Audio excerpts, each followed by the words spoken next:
What's going on, guys? I got my Tippmann Tipex. This has a TCR TCR valve in here. Everything else in here is stock. I removed my remote line, and I have a 10-inch hammerhead lion claw barrel. I got this TCR off of discountpaintball.com. It was used condition. I'm just going to use a Crossman 12 gram. I haven't shot this one in a while. The velocity adjuster was maxed out, and I turned it back like an eighth of a turn. So I'm using these Grimburg Joules V3s. These are 7.7 grams, and they're about 6.84 on the bore size, kind of like the average. Some of them are 6.82. Majority of them are 6.84. And it's kind of warm out here. It's not super warm. It's end of the day. Sun's going down. So this has all been in my house. It's about 25 degrees Celsius or 77-ish Fahrenheit. So it's not super warm. I just want to get a general joule reading, see if it works correctly, and just fire it because I haven't used it in a while. Alright, got my CO2 in my hand. Crossman 12 gram CO2. 1 drop of oil. Put this biatch in there. Flip it over. Put this on. Yeah, I bought this for $200, I think like last year, and it's been working good. Sometimes I have like a love-hate relationship with my Tipex. Sometimes it works flawlessly, and other times it's a little bit finicky and stuff. So the last time I used it, it was working good. I'll see if that holds true today. It's very large. I'll be right back. Alright, so it's big. Physical size is big. I'm just going to tighten down the barrel, make sure it's on there. I have not pierced this yet, so I'm going to pierce it. Again, it's just running on a 12 gram. So here's the pierce. A little bit of a leak or a noise. 380. It's a 7.7 gram ball. 350. 308. 282, 254, 222, 194. Out of shots. I'm going to switch the mag. I might run out of gas because I have this tiny little leak. Next magazine, 172. So yeah, it's pretty much done. That was like 7 shots. 9, 10, out of gas. So I'll be right back. Alright, this is empty, nothing in here. So maybe I'll look at this later. I'm still investigating my Beeman. I haven't aired it up or anything. It's been curing with the epoxy I put on it for, I'd say like almost 2 days. Almost 48 hours. The instructions say to let it cure for 24 hours, so I'm letting it go past that. And I'm gonna get my CO2 tank and see what it does. Alright, all the Grimburgs survived, so that's good. Those are like $1.25 each. But now I'm gonna shoot the 80 in place. These are cheap. I've worn these in a crap ton. These are 7.2 grams, and they are about 680 bore size, so it's a small bore size. They're not a bore match. I just want to shoot this with the big tank. I'm going to turn it down a little bit, probably like an eighth of a turn. So I'm not sure if this is coming on camera. This is maxed out right here. I'm probably going to have it go straight up. So I'll have it go about there. So that's how much I turned it down. This has the TCR valve. Everyone's launchers are going to act a little bit differently. They're not always going to be performing the same as mine is right here on the table. Even if you had the same exact launcher and the same valve and the same barrel and everything, there's always going to be some differences. This tank I'm going to hook it up to has about, I haven't weighed it in a while, but I think it's like 60% full, so there's plenty of pressure in there. And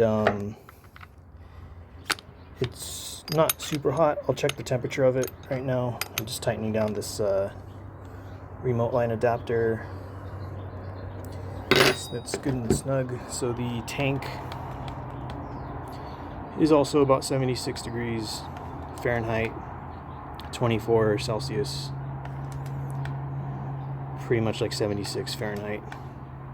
So I'm gonna connect all this. You need an airline to do this, because you can't just screw that into that, because these don't match. So I'll be right back. All right, I got the alien play balls in here, 7.2 grams, small bore. I gotta fix my box. I'll be right back. All right, see if this fires, if I have any dumb stuff. I don't hear any leaks right now, currently.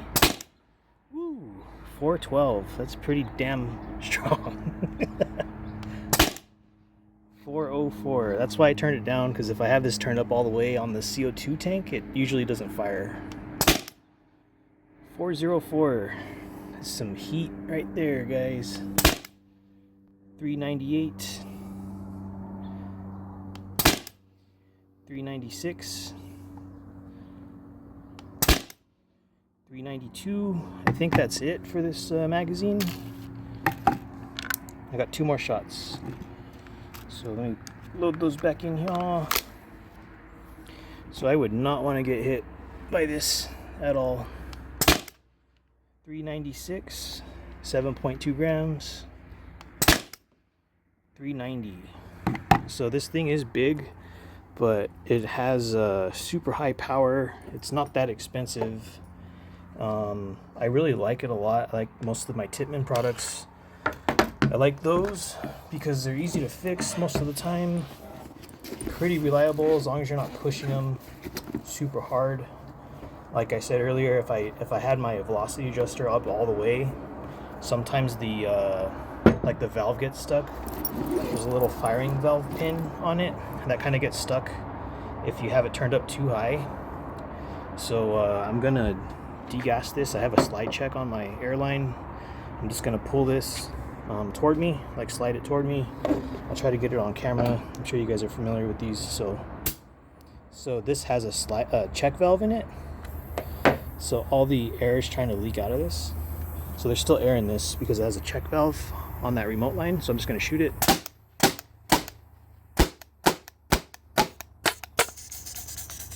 And that was just residual air in the launcher. Because also in the front of this, there is a 12 gram CO2 because it has to plug up the front from leaking out. So there's my CO2, which is the same one I just used when I was shooting the Grimburgs. So this is all degassed now. But you need that in the front, because if you don't have that in the front, all the air will leak out of that area right there. So that's the TiPX. Pretty powerful. If I ran this on HPA, even if I use an 1100 output PSI on this thing, it kind of maxes out around like 30 joules. So it's just CO2 is more dense. Certain markers I have, like this guy over here, will work way better on HPA when there's no restrictions, when there's no valve block in here, when there's no CO2 restrictor in here. But when there's weird little bends or parts that air flows through, like this one for instance, or the TCR or other stuff like that, if you have restrictors in it, CO2 works better. I have tons of content showing that, and yeah, it just depends what you're using. So yeah, that's it for the TiPX. I think 412 with this is probably pushing 50 joules, maybe, I'm not sure, but I know 380 with this is pretty hard, probably 56 maybe. I'm just thinking, I haven't shot these in a while. But anyways, I'm glad this still works. I had a tiny little leak, but for some reason when I used this and this, no leaks at all. When I had the 12 gram in here, it sounded like somewhere in here, but it's hard to determine these tiny little leaks I get with my TiPXs sometimes, and that's like the love-hate I have with them. They work really good sometimes, and I have no issues at all, no leaking and no nothing, and then I'll use them a couple days later or like a month later, and then I hear weird little leaks and stuff. But they are being used in a manner not according to, this is a paintball marker, this isn't for, like, you know, self-protection or whatever. So when you turn these up it's not supposed to be shot like that. So that's just something you have to keep in mind. You could blow O-rings and stuff. Hasn't happened yet. I've lost a valve O-ring on a couple of these. On my TCR, valve O-ring blew off and had to replace it. But that kind of happens when you push these things, you know, super high.